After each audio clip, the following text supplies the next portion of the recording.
I got a feeling I'm about to get put on. I got a feeling that something finna take off. I got a feeling, and it won't be too much longer. Got a feeling coming up on the.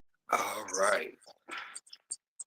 Well, like we always do about this time, I am Cornbread Capone. This is Unpopular Honesty, the home of brutal honesty, real hip hop music. And today we have a special guest who has a platform called Hip Hop Raised Me Podcast, What's located good? What's in good, California. people? It's your boy Grind Time Trey, What's Hip going on Hop with Raise Me you, brother? Podcast. Huh? It's your boy Grind Time Trey, Hip Hop Raise Me Podcast. Man, here to have a good time. My boy Cornbread talk that good hip hop, man. So tune in, check us out. Yeah, man. I see you got some classic vinyl on your wall behind you. Oh yeah, man. I collect the vinyl. I started doing that actually before the podcast. I was doing that as when I was producing. This is a little inspiration, but I just moved them to the wall for the podcast and stuff. Okay. I was gonna ask you what made you start that platform.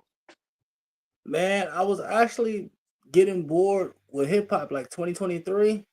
It was getting like boring. It was nothing exciting no more.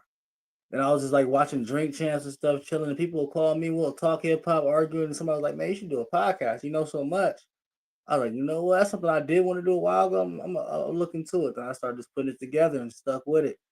Man, I love it. So like I said, I love it. And I see the impact it has on people too, and like informing people about hip hop from decades ago and stuff.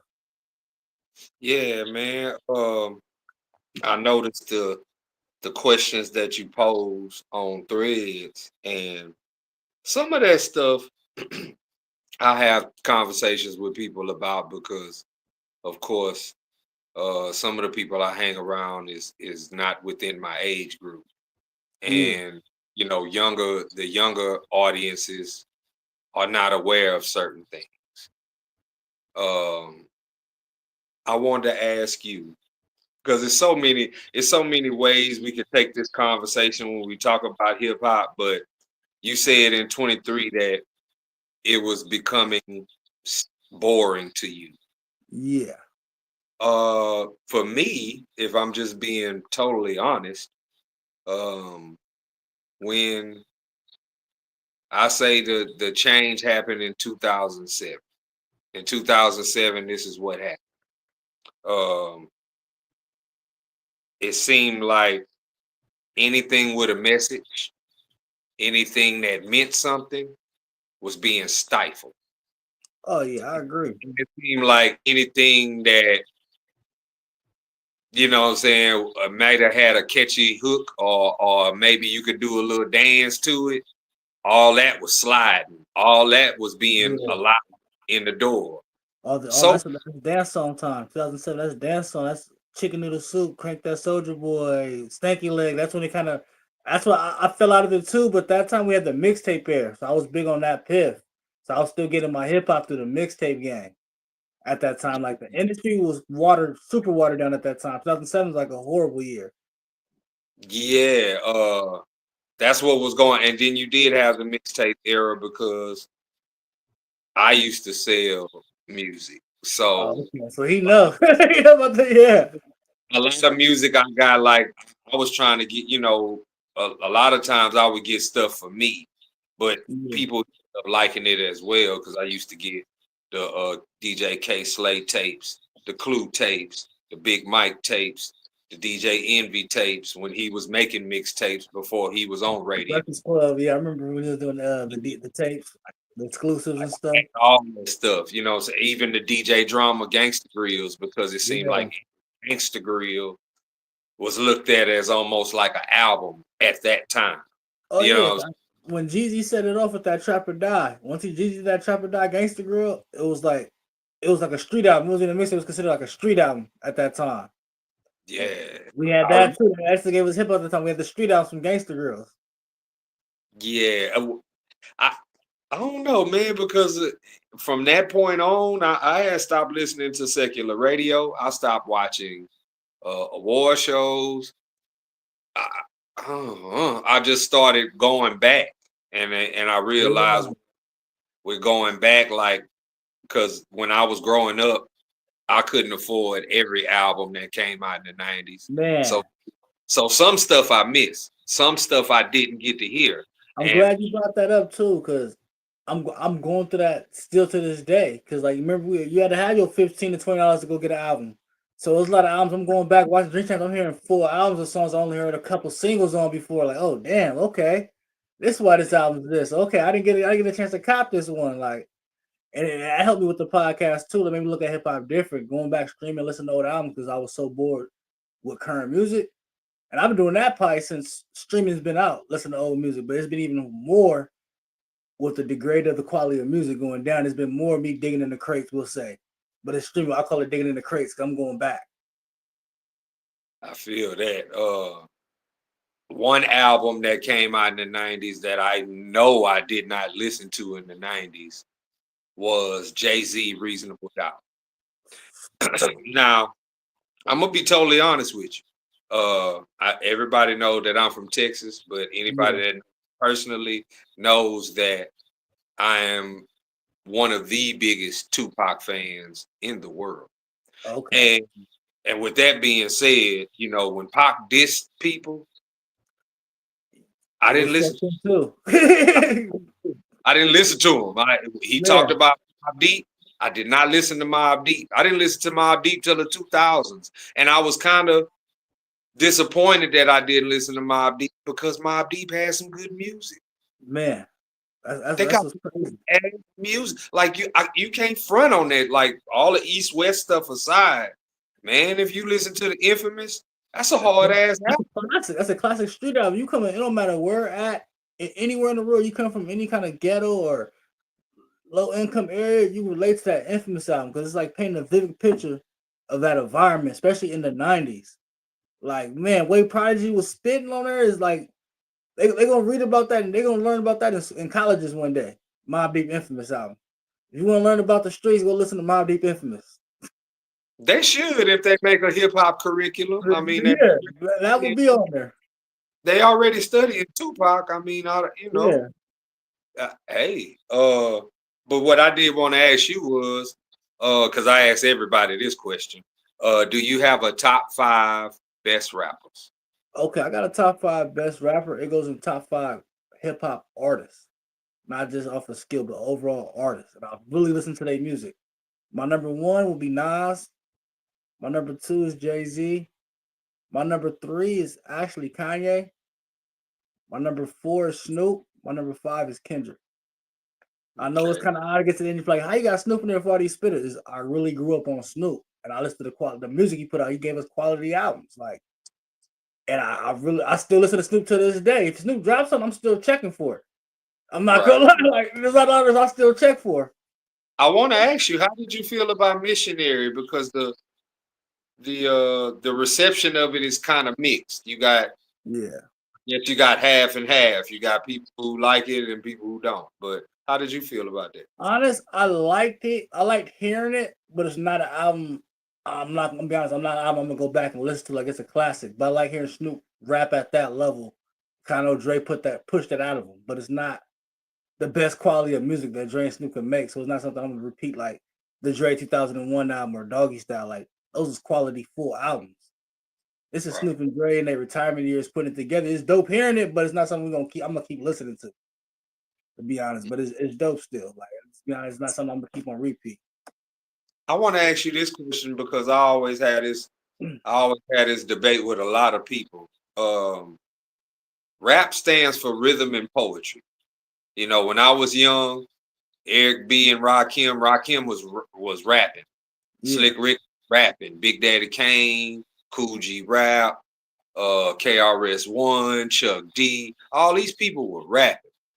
Today, you could turn on your radio and you can hear a song that you might be led to believe is rap, but the person is actually singing, harmonizing, using melody and hitting notes, and people are considering that rap. I want to ask you, do you consider that rap music? Yeah, I do, because it's still like if you listen to the cadence of the flow and the rhymes, it's still there. It's just delivered different now. It's like Bone Thugs was singing too, but they were rapping. Like Busy Bone was hitting notes, but he was still rapping.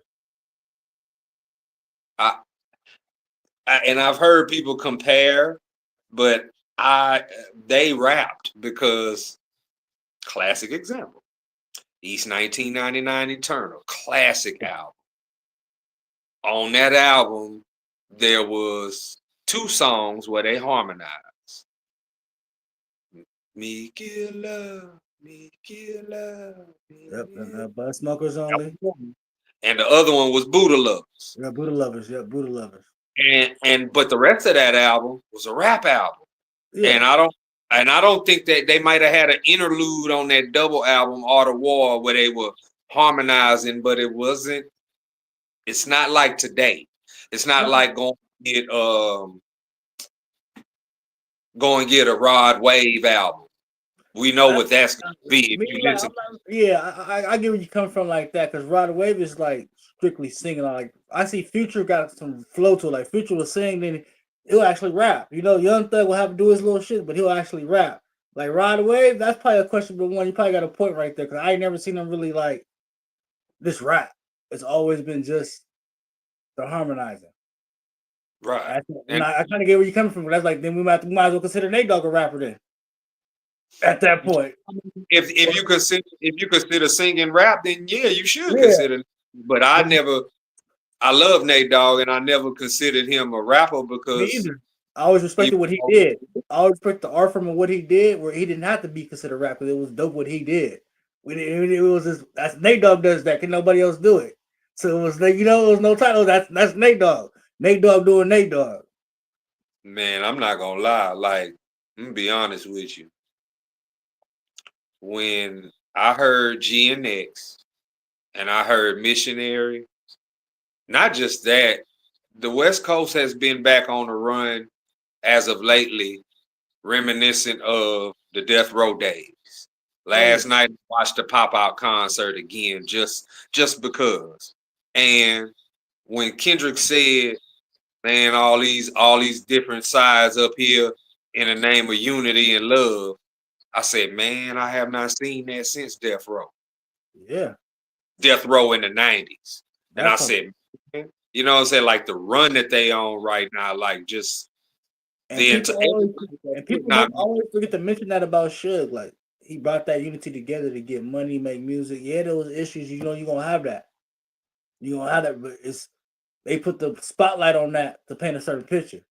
They don't talk about how you get artists their royalties and stuff. I never discredit Suge Knight, because Suge always, to me, it's something about somebody, and I don't know how this was done, but you go from being a bodyguard to being the head of a label that's worth $300 million. In 4 years. In 4 years too. Remember, only in 4 years. Yeah, and not only that, I mean, look, under his reign, under his tenure, he moved volume. Those albums flew out the stores. I bought 5 copies of the Chronic back then, because I kept buying tapes, and I played it so much to where the tape kept on. See, and the crazy thing about it is, I was watching a interview with Juvenile and Ja Rule, and they were talking about it. Birdman was telling them, we gotta sell labels like Death Row. They sold them both. Irv Gotti went to Def Jam, was like, hey, because New York was happy with going gold back in the day. New York was happy with going gold. They didn't know what platinum was until the West Coast and the South showed what platinum was. Because Death Row was going platinum. Then when Cash Money and No Limit came, they was going platinum. New York didn't know what platinum was. They was happy with going gold until the West Coast and the South showed them too.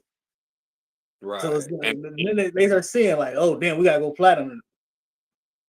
And I agree with that. I mean, I would say that they looked at the West Coast model and took that, and Irv Gotti, I know, took that and brought that to Def Jam and helped them, or helped Def Jam out, and then sold millions of records in the process.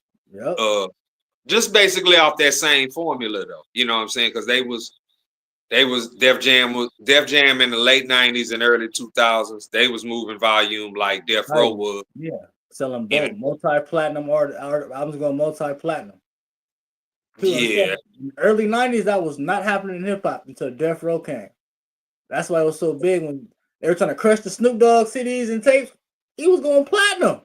2 times, 3 times platinum. At the same time they crushing the tapes. Trying to ban him. He going 3 times multi-platinum. I didn't realize it until later, but because see, I was a kid and I was watching all that on the news. Yeah. And they thought by putting it on the news, it would scare people into not listening to it. It's in the right to the story. But this is all it did. All it did was make people say, who are these people? Let me listen to this. And it made people go buy it. It's like, that's what somebody said about Easy. Easy attended a president. Yeah, it was like a party at the White House. And he basically paid $1,500 for $1 million worth of press. Yep. He wasn't a Republican.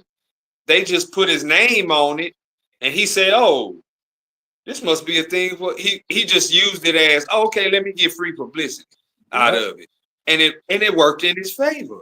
And I was like, "Wow," you know what I'm saying, back then. But I'm watching all that stuff on the news, listening to him talk about rap. But I want to ask you about: are you clear that there's a difference between hip hop and rap? Oh yeah, because this is a conversation I had with somebody else. You understand, hip hop is a culture. Rap is a business. Right. Rap is a business. They tell you rap is an occupation. Rap is an occupation. I understand that, but I meant, okay, underneath that, musically, not no business, musically, hip hop is one thing, rap is another. Yeah. And I'm gonna explain it by saying this. Hip hop is few, far, and in between today. You can't really cut on your radio and say that you're listening to hip hop. No, you're gonna be more likely to hear. Unless you got like satellite radio or something, you got a hip hop station, but nah, you get rap and pop music. That's basically what you're gonna hear if you listen to secular radio today. And there's nothing wrong with that because, hey, if you're on your way to a party, a gathering, some type of function, whether it be a wedding reception or, you know, any of these spaces going to be playing some type of music. More than likely, they're going to be playing music that you can dance and party to, more so playing music that you can sit down and really listen to what's being said. And that's the difference between hip hop and rap. Hip hop you can listen to, understood what's being said, comprehend, digest.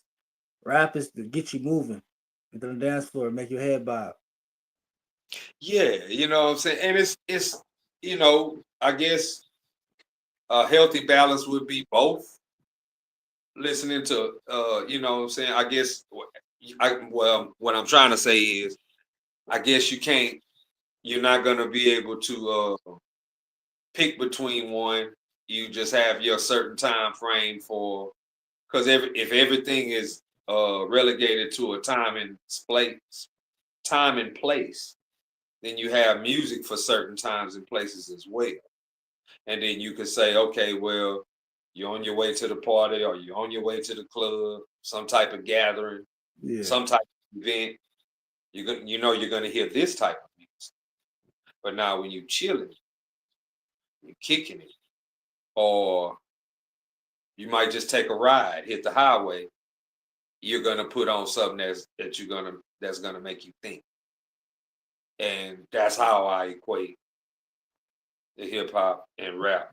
And I want to ask you this too. There are certain people, and this is just debates that people have. I was in a barbershop not too long ago, and it was the Wayne versus Kendrick discussion. And it was a discussion because of the Super Bowl had just happened. There was some people saying that, oh, we wish Wayne was up there instead of Kendrick. And I said, okay. You know what I'm saying? I was like, I had this discussion already. all this. I don't.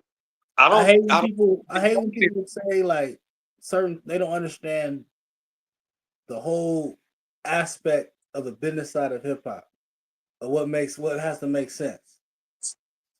Wayne is not. Wayne's a great. He's a legend in hip hop in his own right. Mixtape, album, Carter 2, Carter 1, Carter 3, all that. But performance wise, not Super Bowl ready.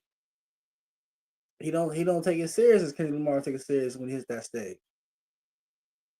Then it's the diversity of songs. Like Wayne's, you have to form big songs that people want to know.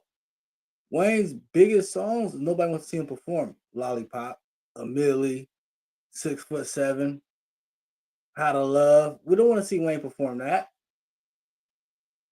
So it comes down to stuff like that, and people don't get that. Like they stuck on, oh, we love Wayne. I love Wayne too, but this is the Super Bowl. I think the conversation that I was having started off with what you just said. Yeah. But I would contend that, there's no comparison to Kendrick because Kendrick has classic albums. That part. Wayne don't. He don't. He has one we consider a hip hop classic. That's the Carter 2. But Kendrick makes considered a hip hop classic. Yeah, Wayne's Carter 2. Really?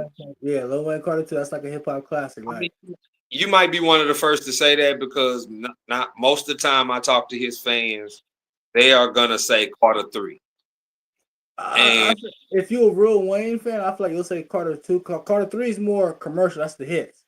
But Carter 2 will kind of define him to even get away with making those type of hits. That's when he was claiming I'm the best rapper alive, and he had songs like M.O.B. and like he was really. That's when he really started out that down south into a real rapper.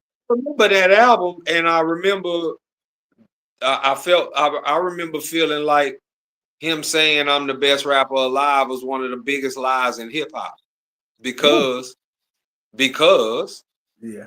If I'm being brutally honest, I'm going to say that Wayne is an average rapper at best. He is extremely overrated for someone who doesn't have a classic album in their catalog. Yet his name is always mentioned amongst the greats. Oh, yeah. They've tried to put him up to Jay-Z. Jay-Z has 5 classic albums. Wayne don't have. I agree with you. Yes. They put it's Nas. Nas has like 7 classic albums. Wayne don't. Nas, if you understand, Nas has no misses in his whole beginning of the career.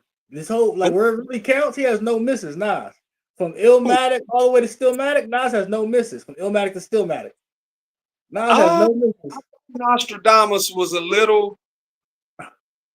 I didn't get it. People say that. I heard that before though. I heard that before. So I'll give you that. I heard that before.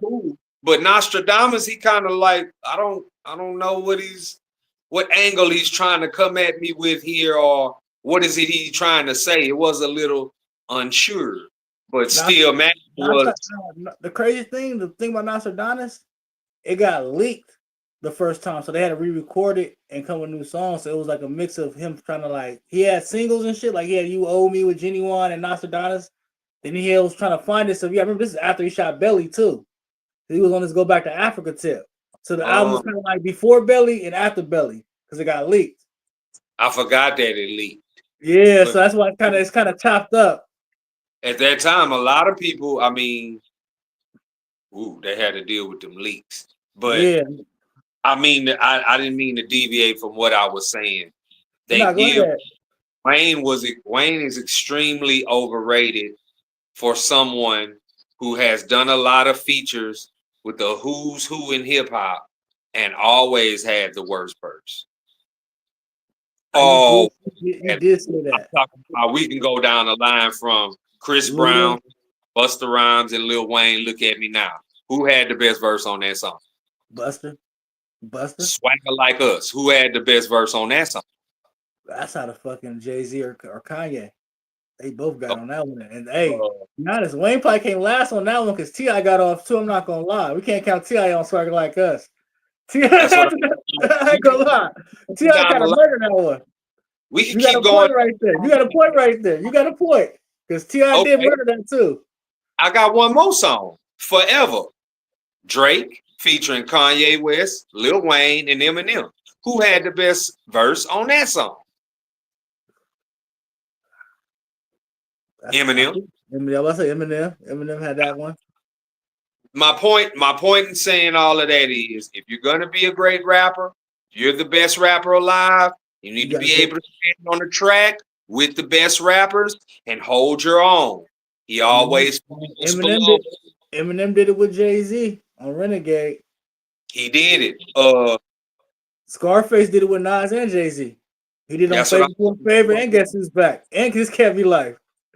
And not to mention that he did do a record with Kendrick, and Kendrick had the better verse. So Kendrick murdered on that Mona Lisa. Kendrick murdered him on that Mona Lisa. That was even he murdered him on the Mona Lisa. Cut the album off. I was like, oh yeah, I'm gonna hear the rest of this shit. I was like, he just bodied Joe. He just did Andre 3000 on you. You know what I'm saying? Felt like what was that album? God Forgives and I Don't. When I listened to 16 Ain't Enough. Yeah, when Andre murdered the whole Rick Ross whole album. I cut that whole album off. I was like, I don't know. That's it. It's over with. I was like, that's what I'm saying. Ain't nothing you can say after that. Ain't nothing you can say to impress me after that. Unless you got another Andre verse. Unless you got another. The way he bodied that shit, I was like, man, this shit don't make no sense. You know what I'm saying? But yeah, man. Is there any rap records that you're looking for? Well, any music that's yet to come out this year that you're looking forward to hearing? This year, man, like there's nothing. I'm not anticipating nothing, but I'm open because I'm hearing like some new artists. I'm hearing like a lot of old artists is dropping new albums. That's what I like about now. You got old artists dropping now, and you can still get a Busta Rhymes album today. You'll get a Ghostface album. That's what I like about streaming. Like Ghostface dropped the album a few months ago, and he got some heat on there. Yeah, he got some shit on there. This shit was serious. That's what I'm saying. Like, that's what I'm like. I'm open right now because it might not even be a younger. It might be somebody old that drops some heat that I might be rocking with. I want to hear this new Bone Thugs and Harmony because they're getting back with DJ Unique. I'm not, be honest. Like they didn't let me down since probably like you probably said, Art of War was probably their best last album. Then like Resurrection wasn't that good. And there's some bangers. I'm like the single Resurrection was hard, and the Ecstasy song was hard. Everything else is like mid on that Resurrection album. They had a couple. I feel what you're saying about the mid part. Yeah, I thought when Flesh came out and they did that album together, I thought that album was gonna be something, but the single was hard. That gotta get this paper, money. Like, come on, that shit was hard, and had everybody on it too, so we was all excited. Like Flesh home, you got Busy and Flesh on the record, and man, like we was all excited. I think the key component that was missing with them is that sound, man, because I don't think that they DJ Unique since then, and that's when I started seeing these new pictures of them in the studio, and it started that they working on a new album and they back working with DJ Unique, and I said, oh shit, I was like, because that's the man who had the sound, that's the one who did East 99. Yep. Was like, hey, this could be serious. I mean, I don't know how to feel about J. Cole. I'm seeing a lot of futures that I'm like, kind of like, I don't know. Like, I don't know if they're futures, but a lot of people come to the studio. We don't like. He just dropped a new song, and it's a song, but it's after backing out of Beef, and then you sounding tough again. It doesn't make sense, and it's. To me, I'm not feeling it, and that might be the reason I'm not feeling it, because sometimes it be like that with music. If it's the wrong time, you drop it at a certain time, and I might not just feel it at that time. Because right now, I'm really not feeling the Clouded record from J. Cole. Yeah, it's like I don't know, because it's like you need to come harder after what you did or something. Like even with the Drake and Part Next Door, I told somebody like, why would Drake drop that? You in the middle of war? Like who does that? Like, come on, that's like Nas dropping an album like Nostradamus after Takeover. No, he dropped Stillmatic with Ether on it. And had a movie on there. Got Yourself, You're the Man, Second Childhood, Smoking, like Destroy and Rebuild. He gave him that shit. Like He didn't just give him an EP, he gave him a whole fire album. Like he didn't come with no mid, nothing mid on there. And I feel like, what do you do? Like you in war, you got to bring it. And I feel like these artists don't understand it, and Kendrick do right now. That's the difference. Kendrick understands. He's cut from that cloth. He understands. If we at war, I'm about to bring it. That's why GNX was so hard. Because he's on Drake's net. Like I'm not about to let up. I'm not showing you a sign of weakness over here. And I love it. I mean, I think we need it. We need that in hip hop. I feel like that album was good enough. I went and bought it. Man. You know, and at this time, it's kind of what it might be one or two places within my city that even sell physical copies. So, but I felt like after I jammed it as much as I have on my phone, I feel like it's worthy enough to go buy. Yeah. You know, and I did the same thing with Missionary because I'm a longtime Death Row fan. When I say I bought every Death Row album, even the ones that didn't do good, I bought every one of them hoes. And I seen that Missionary is, you know, when you flip it over on the back, it says Death Row Interscope. And for me, as a rap fan, I'm saying, damn, this is the first time in almost like 30 years that Interscope has distributed a Death Row album. Yeah. This is the first time that you've seen Death Row and Aftermath logo next to each other. Yeah. You know what I'm saying? Like that's a piece of history right there. I see why that's a piece of history right there. Death Row and Aftermath on the back of the same album. So we never thought we'll see. Yeah, that's some shit I never thought I would see. You'd ask me that 10 years ago, I'd say you crazy.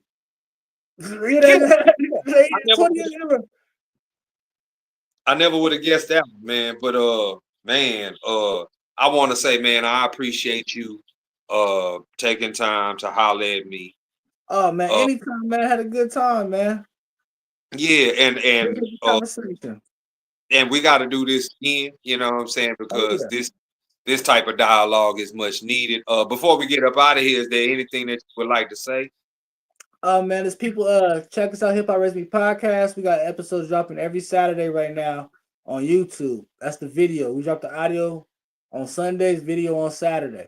But you know, I mean, a video on Friday, audio on Sundays. Yep, so check us out on YouTube. We got the audio for all my boys on the road, truck driving, or if you're OT, we got you. Video if you're sitting at home chilling with your lady or chilling with the fam, we got you. Watch the video.